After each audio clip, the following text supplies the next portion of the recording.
Welcome back and a Merry Christmas. Today we're going to take a look at the pack sale, which kind of turns every price into the price it should have been from the start. Now, if you want a more in-depth video on alternative talismans, cheaper options, SL grinders, and basically the entire tree for every nation, I made a 100-minute video last week where I go over every tech tree and kind of just give you my recommendations. So for today, I just want to take a look at the packs that are on sale. Now, if there are multiple packs on sale for a singular nation, I will give you my recommendation. But other than that, I will just simply give you the rundown on the vehicle, whether it's good or not. If it's worth the money, I'm not going to comment on. I think they're all kind of expensive. But if you do want to pick something up, if you think it's worth the money, I will tell you whether the vehicle is good or whether it's not. Last week the new Decal dropped, and if you haven't gotten it yet, feel free to use the link in the description to enter the store, make your purchase, and you will get the decal for free, as well as support the channel from Gaijin. Let's get started with the first vehicle, the A10A. Now for RRB, I wouldn't really recommend this thing, because well, it's actually so slow that by the time you get to ground pound, the game has already been decided and you either get swarmed by 12 enemies or your team has already won. Neither of these scenarios make it so that you can ground pound, and that's why I would not say to get this thing for RRB. It is pretty consistent. You have two AIM-9Ls and you have the, of course, GAU-8, which is very much iconic and hits extremely hard. But I wouldn't say it's the most consistent in RRB, although you can just kind of fly it with your brain off, because it doesn't really matter how well or how badly you fly it, because at the end of the day, your impact to the game will be about the same. So if you are just struggling in that kind of sense, you can get it, but I'd still wouldn't recommend it, because it will teach you the wrong habits, will just bite you in the ass in the long run. For Grounder B, I do think this is the better pick for the US premium lineup, but I don't think you should be buying premium planes in order to grind in Tanker B, but that's just my opinion. Next up is the MiG-21 Bison. Now this one actually got a bit more value. Now we actually have a plane in the British line which is worth grinding next to the Viggen that you will have in another tech tree. It is, of course, the Eurofighter Typhoon. Now this isn't right now, in my opinion, the best plane in the game. Is it the most fun to fly? I don't think so, but in terms of performance and just overall kit, it's absolutely unbeatable right now when it comes to just measuring versus other planes. And therefore the MiG-21 Bison is actually worth a buy right now, because the entire British grind is incredibly bad. The MiG-21 Bison is a MiG-21Bis at a higher BR, but it does get a slightly better kit. You have R73s with an HMD, as well as the R27R, not the ER, just the R, also with an HMD, which is pretty potent. It's not the best, but in terms of grinding, this thing will get you results. I do think there's a better Eurofighter to get in terms of grinding and overall pain, but we'll get to that in a second. Next up is the Tornado IDS, and this is not the one I was talking about. This plane is, unless you're gonna be bombing bases, this thing is not it. It's not too fast, it doesn't turn well, it doesn't hold speed, it basically doesn't do much other than bomb bases. So if that is what you're looking for, go ahead and fly it. But don't tell I didn't warn you, and there's a much better fighter directly underneath it, but more of that in a second. The Mirage F-1C 200. Now this is a plane that I will always say is worth a pickup. The French grind is terrible. The Ravioli is a pretty damn good plane right now. It doesn't beat the Eurofighter, but I do think it's more fun. And the Mirage F-1C simply just has a very overall average to good flight performance with a decent missile kit. Now the main killing power here is going to be the two Magic 2s. The R530s are not it, and they are not fantastic. They get basically single chaffed, but they work. And in terms of circumventing the grind, I do think that the Mirage F-1C is, you know, up there in terms of how much value you will get out of it, if you think it's worth 35 bucks. Then we have the MiG-21Bis Lazur M. Now these MiG-21s at the new kind of matchmaker at 11.0 are pretty damn strong. You have 6 R60Ms, you still don't have the best flight performance, but it's excusable. It is not terrible, and it will be able to kind of carry you through the matches. It won't fly itself for you, but in terms of having a fighter that can grind an Eurofighter, I think that this is going to be your best pick right now. Italy simply has nothing, and maybe in the future the Germans will get something like the Swiss F-18. So there's maybe a little bit more potential for in the future if you don't care about what nation you are playing. And the Lazur M is just one of the better premiums that you can get, simply due to the new battle rating system, where they quote-unquote decompressed. A while ago they made everything spread out a little bit more, they moved everything above 10.0 up, and it made this thing sit in a much better place. Now the next plane isn't in a much better place, it's the MiG-23 ML. Now really the only thing you have right now is your engine and the R-24s. The R-60Ms, while okay, don't really fare too well with the nerfed flight model. I don't think these planes are that fantastic anymore, but the R-24s are simply so good that in terms of a grinder, this thing is probably still worth the money. I can't really comment on it too much. I am not a big fan of the new flight model. I think they don't feel good at all. Now the engine power and the speed are both there. The radar missiles are there. The R-60Ms, well, they're kind of there, but you know, that's all I can say about them. They're not fantastic, they're not terrible. But you know, just have some caution with this purchase. Don't say I straight up recommended it. I do think there's better options in terms of getting talismans and stuff. But if you just want to buy a pack vehicle, this is essentially your only option, because the alternative is the Su-39, which I think is just abysmal dog shit. Next up is the F-20 Tiger Shark. Now the FRS isn't on sale, so normally I will say you have three options, and I'll bundle it together right now because it's the next one anyway. You have the FRS, the F-20A, and the F-5C. The F-5C is a gunfighter. It has good maneuverability, okay-ish acceleration, the energy retention at high speed is okay, but it doesn't have good missiles, it doesn't have a radar, and you really have to just work with an AIM-9E, which is basically a bit of an arrow, as well as the M39s, which have pretty abysmal velocity beyond like 500 meters, where it's more of a plane. It's not as forgiving when it comes to getting kills, but it is pretty good at staying alive. Next up, you have the F4S. It isn't on sale, but I want to mention it anyway. The F4S is a missile truck. It doesn't have any defensive capabilities. It can't dogfight. It's not super fast. It doesn't have the best acceleration, especially if you want to carry the gun. And overall, this thing is purely a grinder. You have a lot of AIM-7Fs, and you can shoot these off in the head-on. You have some AIM-9Gs, which you can use from behind, of course. And overall, this is a pretty decent package when it comes to just getting cheap kills, essentially. And it will teach you the ropes of Era B with missiles. The thing is that because you don't have a functioning plane, you are very susceptible to being killed. And the F-20 is kind of in the middle. It has good missiles, but it doesn't have the most of them. It has a pretty okay flight model. It's essentially a worse F-16. But you will fight higher BR planes that are infinitely more scary than the things you will find in the F-5C. So which one should you pick right now between the F-20A and the F-5C? The F-20A, I do think, is worth your money more, simply because it's a rank 8 and it has more potential, higher multipliers, better missiles. You can actually kind of get some kills in the head-ons and stuff like that. But you will fight better planes. You will fight better players. The F-5C in a down tier is an absolute bully mobile. In an up tier, you will have to work for your kills. And it's not as noob friendly. But at the same time, the F-5C fights lesser planes, fights lesser missiles, and it's very easy to stay alive in. I cannot make this decision for you, but inherently, for me personally, I do think that the F-20A carries more value. However, the F-5C is probably a little bit easier to learn the game with. And, you know, that's as far as I want to go. Both of these are pretty decent, but I do think that the F-20, just a $75 price tag, rubs me the wrong way, even on a sale. I'll let it up to you to decide. Someone in the comments will probably be able to help you. Then next up, you have the Su-25K. It wasn't the Su-39, my bad.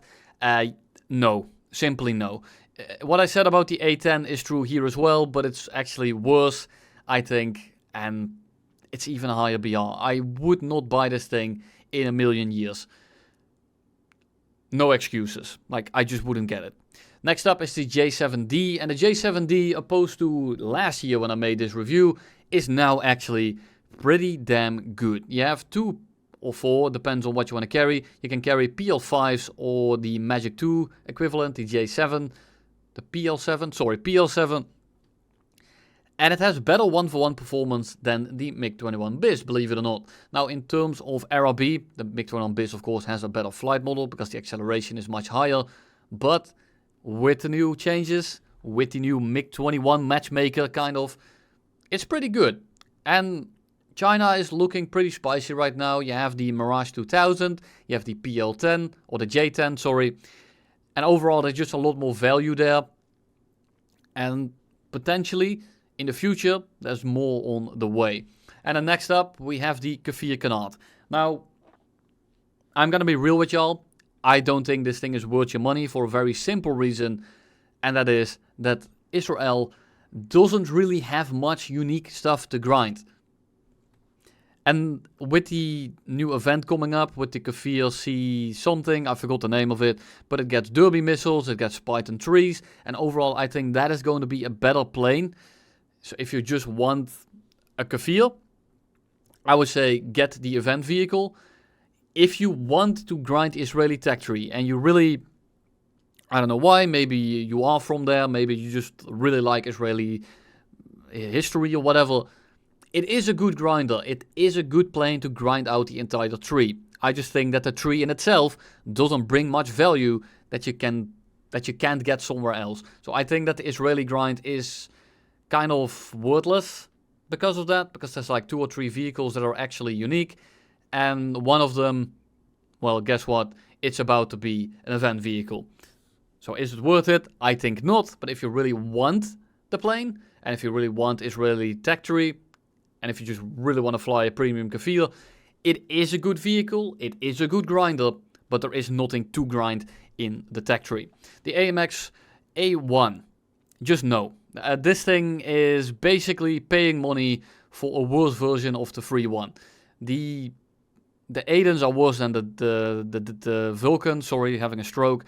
The MAs or whatever they're called, MAA ones, the worse than the AIM-9Ls, and it's at 11.3. It's a higher BR than the MiG-21Bis. It's simply not worth it. This thing is horseshit. Please skip it.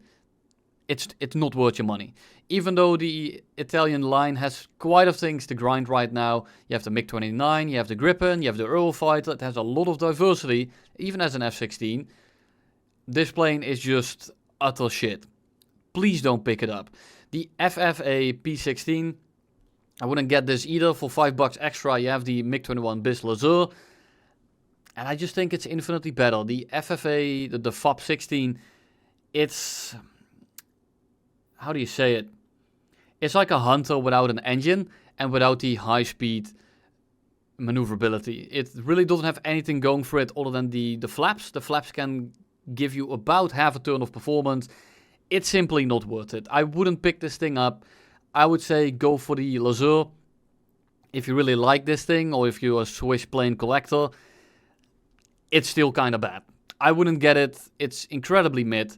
But if you really can't help yourself, well, don't say I didn't warn you.